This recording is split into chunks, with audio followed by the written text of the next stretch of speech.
मैं गीता गुप्ता, स्वागत है आप लोगों का आज की मेरी एक नई कहानी में। जय माता दी। अगर वीडियो अच्छी लगे तो लाइक कर दीजिए, कमेंट कर बताइएगा कैसी लगी वीडियो। एक दो परिवार होते हैं, दो परिवार के नाम पर दोनों परिवारों में एक पति पत्नी ही होते हैं। एक परिवार होता है जिसमें कि पति पत्नी बहुत ज़्यादा लड़ाई करते हैं, आपस में आए दिन उनके बीच में झगड़ा होता रहता है, जिसकी वजह से घर आस पड़ोस के लोग भी बहुत परेशान रहते हैं। और एक जो दूसरे पति पत्नी थे, उनके कभी आपस में लड़ाई ही नहीं होती, वो बिल्कुल ही शांत रहते थे। तो जो लड़ाई करने वाले पति पत्नी थे, उस घर की पत्नी अपने पति से कहती है, हमारे पड़ोस में एक और पति पत्नी रहते हैं, कभी देखा है उनके घर से कभी किसी चीज़ की आवाज़ आते हुए? वो बिल्कुल शांत रहते हैं, कभी उनके घर से किसी चीज़ की आवाज़ नहीं आती। और एक हमारा घर है कि मोहल्ले वाले भी हमारे घर से परेशान हैं, हम लोग इतनी लड़ाई करते हैं।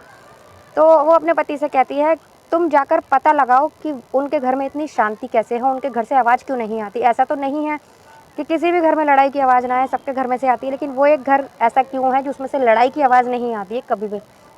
तो उसका पति ऐसे ही करता है, वो बैठ जाता है और छुप के देखने लगता है खिड़की में से उस घर में। तो वो देखता है उसकी पत्नी बरामदे में पोछा लगा रही होती है, तभी कि किचन से कोई सामान बर्तन गिरने की आवाज़ आती है। तो वो उठकर किचन में देखने के लिए चली जाती है। जब वो देखने के लिए चली जाती है तो पति अपने कमरे से निकलता है और वहाँ जो पोछे लगा रही थी तो पानी रखा हुआ था बाल्टी में, तो उसके पैर से पानी की बाल्टी गिर जाती है और पूरे आंगन में पानी पानी हो जाता है। तो इतने में पत्नी किचन से आती है, देखती है कि पूरे फर्श पे पानी पानी फैला हुआ है। तो वो कहती है कि सॉरी, मुझे माफ़ कर दो, मुझसे ही गलती हो गई, मैंने बाल्टी सही जगह पे नहीं रखी थी, अगर मैंने इसे उठा के रख दिया होता तो पानी नहीं फैलता। तो पति कहता है कि नहीं नहीं, ये तुम्हारी गलती नहीं है, तुम तो अपना काम कर रही थी, ये मेरी गलती है। मैं कमरे से जब आया तो मैंने ही ध्यान नहीं दिया, मैं देखकर नहीं चला, तो मेरा पैर बाल्टी पे लगा और पानी फैल गया, ये मेरी गलती से ही है, मेरी गलती से ही हुआ है। दोनों अपनी अपनी गलती मानते हैं और फिर पत्नी अपने काम में लग जाती है पोछा लगाने, पति अपने कमरे में वापस चला जाता है। तो पति जब ये देखता है तो वो उसकी सारी बात समझ में आ जाती है। वो कहता है, वो अपने घर जाता है और अपनी पत्नी को सारी बात बताता है। जब वो अपनी पत्नी को सारी बात बताता है तो वो आपस में बात करते हैं। तो यही कहता है कि हमारे घर में ये होता है कि हम अपनी गलतियां भी दूसरों के ऊपर रख देते हैं कि ये गलती मैंने नहीं करी, तुमने करी है। कभी भी अपनी गलती को मानते नहीं हैं और उस घर में अगर किसी और की भी गलती होती है तो भी उस गलती को अपने ऊपर ले लेते हैं और कहते हैं कि हमने गलती करी है और माफ़ी मांगते हैं।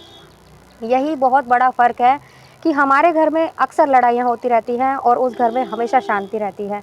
अगर अपनी गलती को मान लिया जाए कि ये गलती हमसे हुई है, इस छोटी सी एक माफ़ी मांगने से, सॉरी बोलने से लड़ाई ख़त्म हो जाती है, जो कि उस घर में ऐसा ही करते हैं और इसीलिए उस घर में हमेशा शांति रहती है। तो वो पति पत्नी भी यही कोशिश करते हैं कि आगे से हम भी ऐसे ही चलें और उनमें कुछ बदलाव आने लगता है धीरे धीरे। तो दोस्तों, कैसी लगी आपको कहानी? छोटी सी कहानी थी, अगर आपको अच्छी लगी तो कमेंट कर बताइएगा ज़रूर। मिलते हैं अगली किसी वीडियो में एक नई स्टोरी के साथ, तब तक के लिए बाय बाय। जय माता दी।